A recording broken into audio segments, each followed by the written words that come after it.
This question is taken from class 12 math from linear programming problem. So you can see here we have to solve by using simplex method. Find the optimal solution of the following linear programming problems. So यानी maximize z is equal to 7x1 plus 5x2 देखो सा subject to inequalities हरु यानी देगा सन. So let's take a start. To make it inequalities equal, we have to introduce two slack variable because two inequalities are given here. So we have to introduce two slack variables. So what we have to write down here, let x3 and x4 be non-negative slack variables. Now we have to add this slack variable. Adding the slack variable, we have to add this slack variable, so we can write the given LPP linear programming problem in the form. Now let's add the slack variable to make it equal. So x1 plus 2x2 plus what we have to write down here, x1 plus 2x2 plus, let's add here one slack variable which is x3. So we have to write x3, and this inequality will becomes equal is equal to 6. यानी एउटा slack variable introduce या add गर्दाखेरि यो inequality के हुन्छ, equal मा convert हुन्छ. So we can write up to here. Similarly here we have to add x4. दुईटा slack variables छ. So we can write here 4x1 plus 3x2 plus x4 is equal to के हुन्छ, 12 हुन्छ. Hope you understand up to here. After that यहाँ objective function हेरौँ. यो दुईटा z चाहिँ जहिले पनि positive हुन्छ, यो दुईटा चाहिँ left side मा ल्याउने. Left side मा ल्याउँदा के हुन्छ, यो दुईटै negative हुन्छ. So what we can write here, minus 7x1 minus 5x2 plus z is equal to 0. Okay, now we can write this equation in this form, x1 plus 2x2 plus यानी अब के सा x3 सा, so x3 लेख्ने plus त्यसपछि यहाँ x4 छैन भने 0 into x4 हुन्छ plus z means 0 into z is equal to 6 लेख्ने. 0 into z 0, 0 into x4 0 नै हुन्छ. So we have to write in this form. Similarly in second equation, what is there, 4x1. So write down 4x1 plus 3x2 plus अब यानी x3 छैन भने के लेख्ने, 0 into x3 plus यहाँ x4 छ. So we can write here x4 plus अब यानी z छैन भने के लेख्ने, 0 into z which is equal to 12. After that last equation you can see here, minus 7x1 minus 5x2 plus अब x3 र x4 छैन भने के लेख्ने, 0 into x3 plus 0 into x4 plus z is equal to 0. पहिले यो फर्ममा लेख्ने. Then we have to create one simplex table. Here we have to write down here simplex table. यो एउटा simplex table छ, simplex table. Okay, यहाँनिर basic variable हुन्छ. Basic variable यहाँ हेर्नुस्, x1 x2 x3 x1 x2 x3 x4 र z छ भने यहाँनिर हामी त्यही लेख्छौं, x1 x2 x3 त्यसपछि के छ यहाँनिर z छ and x4 पनि छ, x1 x2 x3 x4 र z यतातिर हामी के राख्छौं, RHS. र कुन स्ल्याक भेरिएबल हामीले इन्ट्रोड्युस गरेको छौं यहाँनिर x3 र x4, त्यही भएर यहाँनिर x3 र x4 लेख्ने. जुन इन्ट्रोड्युस गरेको छ स्ल्याक भेरिएबल त्यो चाहिँ यहाँ लेख्नु पर्छ. Okay, now we have to write down the variables coefficient of x1 x2 x3 x4 z. Okay, and RHS मा चाहिँ आफ्टर इक्वल के चाहिँ यहाँ 6 12 0 त्यही लेख्ने हो. अब यहाँ x1 को कोएफिशिएन्ट के छ 1, सो 1 लेख्ने. x2 को कोएफिशिएन्ट 2 छ 2 लेख्ने. x3 को कोएफिशिएन्ट 1 छ 1 लेख्ने. त्यसपछि फेरि यहाँ हेर्नुस् x4 को कोएफिशिएन्ट 0 छ 0 लेख्ने. z को कोएफिशिएन्ट 0 0, RHS मा के छ 6, so 6 we have to write down. Here x1 को कोएफिशिएन्ट 4, सो 4 लेख्ने. x2 को कोएफिशिएन्ट 3, सो 3 लेख्ने. x3 को कोएफिशिएन्ट 0 छ 0 लेख्ने. x4 को कोएफिशिएन्ट यहाँनिर के छैन भने 1 हुन्छ र z को कोएफिशिएन्ट 0 छ 0, RHS मा के छ यहाँ 12, सो 12 लेख्ने हो. Okay, hope you understand up to here. After that last one, यहाँ minus 7 छ minus 5 छ.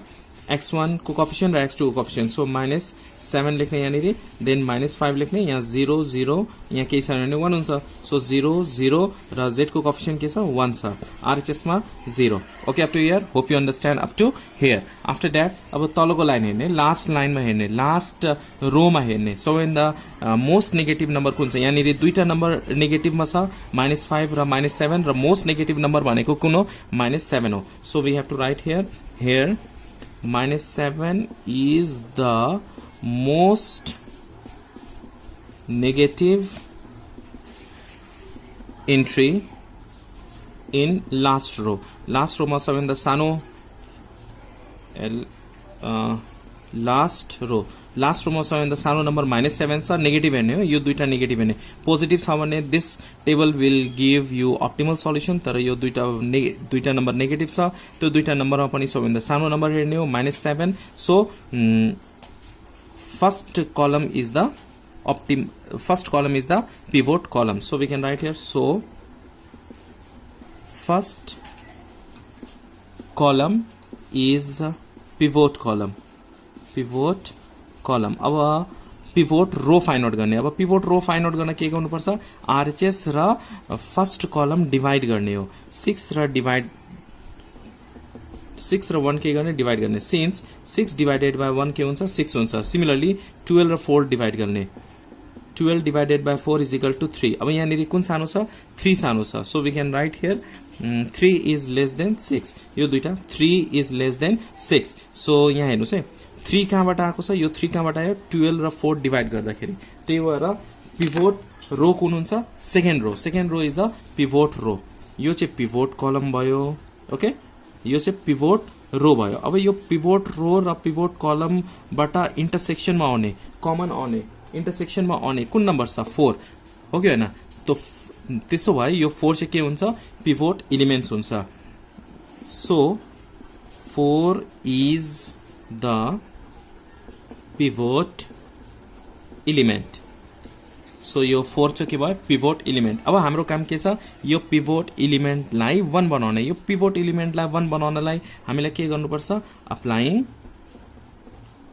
अप्लाइङ के गर्ने यसलाई 4 ले डिवाइड गरिदिने और 1/4 ले मल्टिप्लाई गरिदिने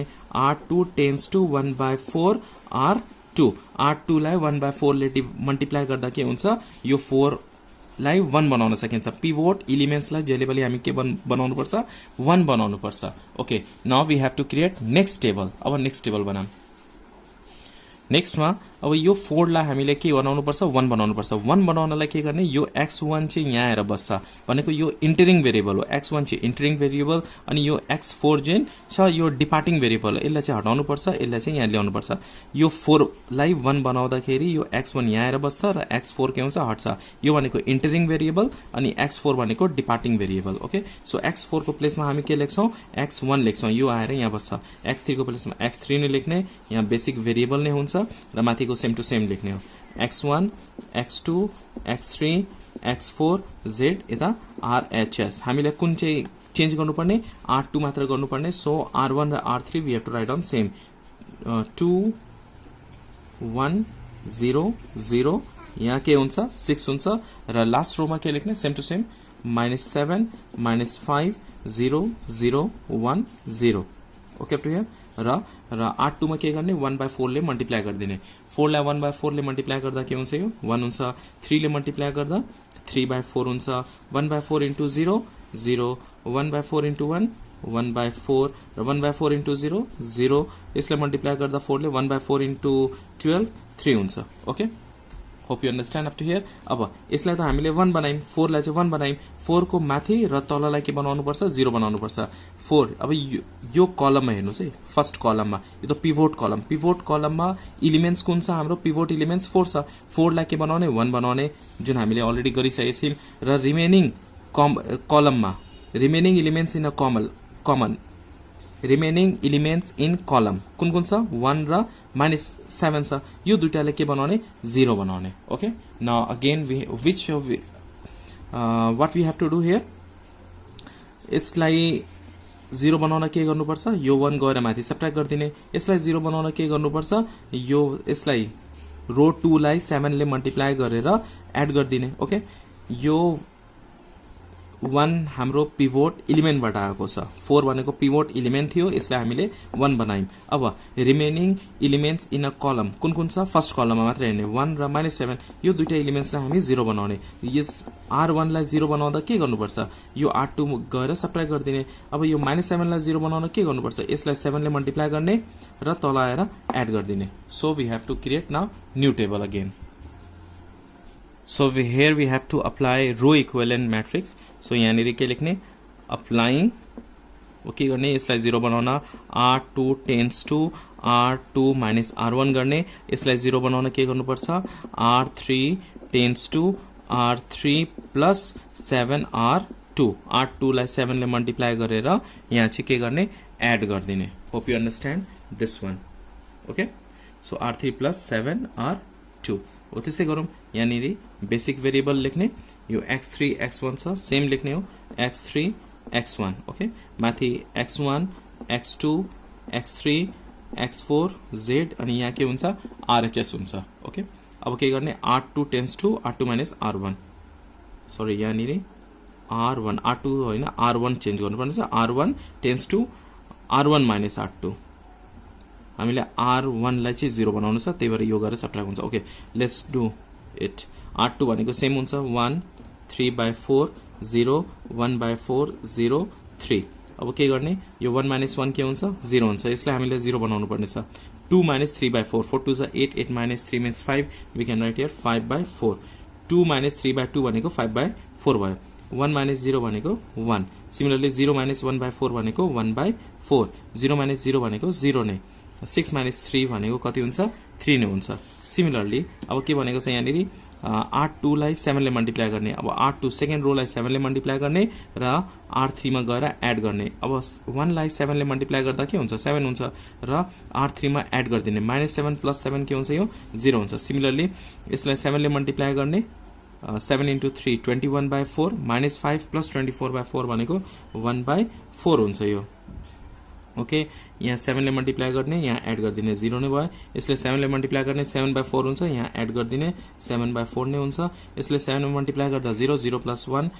के हुन्छ यो 1 नै हुन्छ यसले 7 ले मल्टिप्लाई गर्दा 7 3 21 + 0 21 + 0 + 21 भनेको 21 भयो अब लास्ट लाइन हेर्ने कुनै पनि नेगेटिभ नम्बर छ कि छैन लास्ट लाइनमा कुनै पनि नम्बर नेगेटिभ छैन भने हामी के गर्छौं